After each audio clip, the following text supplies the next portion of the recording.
If somebody was to talk about how heavy they are in terms of their weight and say my weight is 50 kilograms, outside the physics classroom that will be considered perfectly normal. However, inside physics that will be very, very wrong because mass and weight are not the same thing. You've already learned that mass is measured in kilograms.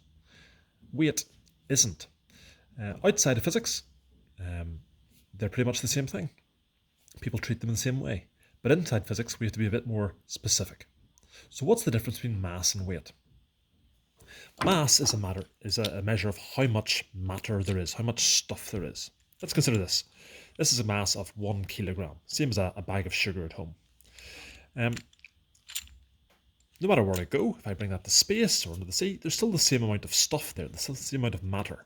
There's still 1 kilogram of matter. Recently in the news, we've seen astronauts going up to the space station, and you can see people floating around in space. If they brought that up to space, it would still be 1 kilogram. It would still, if I threw it and it hit you, it would still hurt just as much in space as it would at home. Mass is how much matter there is. However, in space, when you let go, it wouldn't really fall down. There doesn't seem to be any gravity in space. Now, there is gravity in space, but we'll just assume that there's not. Effectively, there's not. What we've got there is it's got no weight in space. Weight is a force caused by gravity. Everything with mass on Earth has some weight because gravity is going to pull that mass downwards. But because weight is a force, we don't measure it in kilograms, we measure it in newtons. And what we're going to do in a little experiment today is see, is there any relationship between the amount of mass, how many grams or kilograms there is, and the amount of weight, the force of gravity pulling that down. And the way we can do that is by using these, Newton meters. Now, you've seen these before, and these are for measuring force. Whenever you apply a force to them, we can read the number of newtons of that force. So whenever I pick something up, whatever reading is on this will tell me the weight, because it's the force of gravity pulling this down. So we're going to use 2 Newton meters. This one goes from 0 to 1 Newton, and this one goes from 0 to 10 newtons. And we're going to use 2 sets of masses, and these are called slotted masses because they're made of discs with a slot on them, and they can slot onto a mass hanger. This set is 1 kilogram, with each disc being 100 grams. And so 9 discs plus the mass hanger. And it's always important to remember that when you're using slotted masses, that the mass hanger itself counts as 100 grams. So this is our mass hanger, and that's 100 grams. This set in total is 100 grams. Each little disc is 10 grams. And the mass hanger in this case looks a little bit different. It's sort of made of a wire.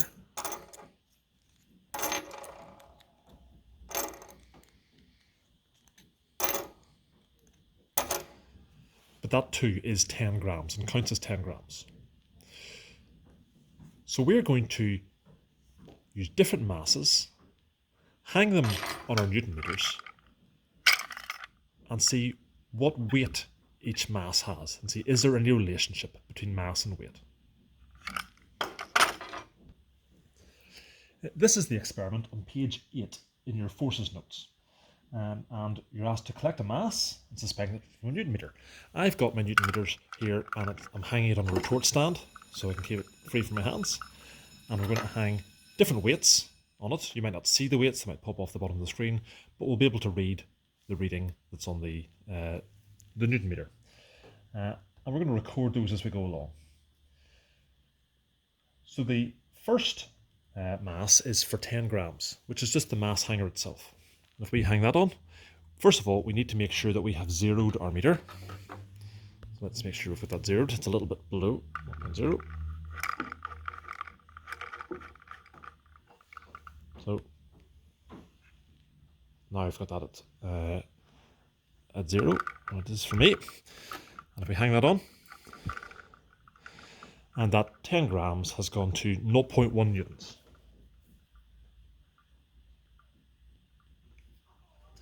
Then as for 50 grams, so that I'm going to put on 4 more extra masses. So that's 20, 30, 40, 50. And hopefully you can see that's gone to 0.5 newtons. 70, so we're going to put on 20 more grams.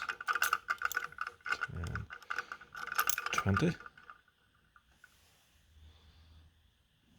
That's now sitting at 0.7 newtons. And for 100 grams, so we'll put on another 30 grams. 10, 20, and 30. And that's now got to, in this case, looks a little bit over, but we'll round that to 1.0 newtons. Let's now try it with other Newton meter. This one goes up to 10 newtons, and we're going to do it with the 100 gram masses. So we need 300 grams. We're going to do it with 100 as well to see what happens. You can see the 100 grams goes to 1 newton, same as we had last time, 1.0. 300 grams, so we'll put an extra 200 on it. 1, 2. And that has now gone to 3 newtons.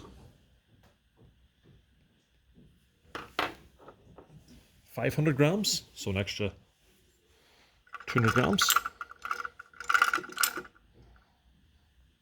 Now at about 5 newtons, let's say 5.0. 700 grams, so an extra 200.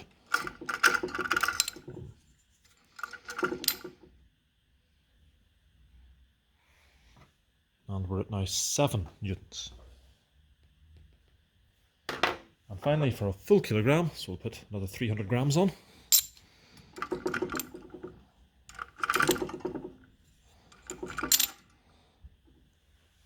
That has gone to 10 newtons. Now let's have a look at this pattern. 100 grams is 1 newton, 300 grams is 3 newtons. We can clearly see that every 100 grams of mass has a weight of 1 newton, or 1 kilogram has a weight of 10 newtons.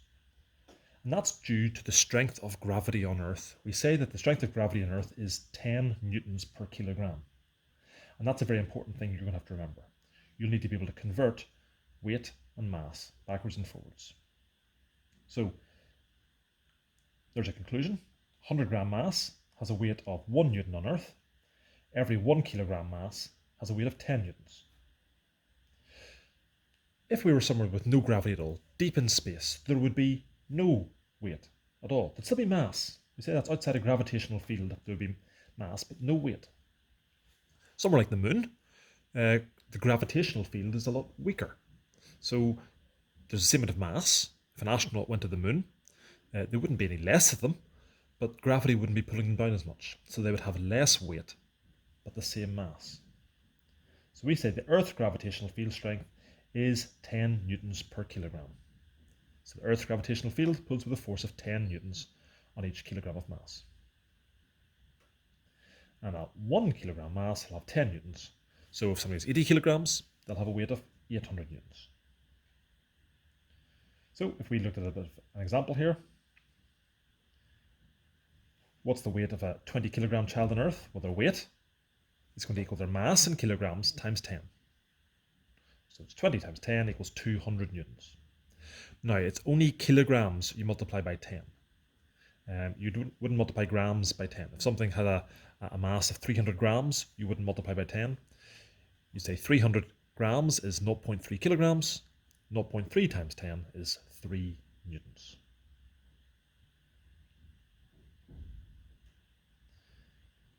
Here's a little set of conversions. I don't recommend learning these conversions because they all look very similar, multiplying or dividing by tens or thousands or hundreds. The way I remember it is this. This stack of 10 weights is 1 kilogram. Each weight is 100 grams. But that 100 grams has a weight of 1 newton. So 100 grams, 1 newton. 1 kilogram has 10 newtons. And that's what you need to remember.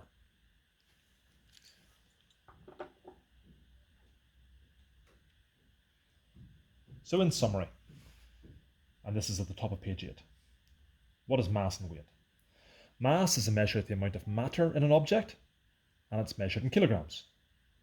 Weight is a force caused by gravity, and it's measured in newtons. And for every 1 kilogram of mass on Earth, there is 10 newtons of weight. Make sure you get your notes copied up, and you will have to learn that conversion.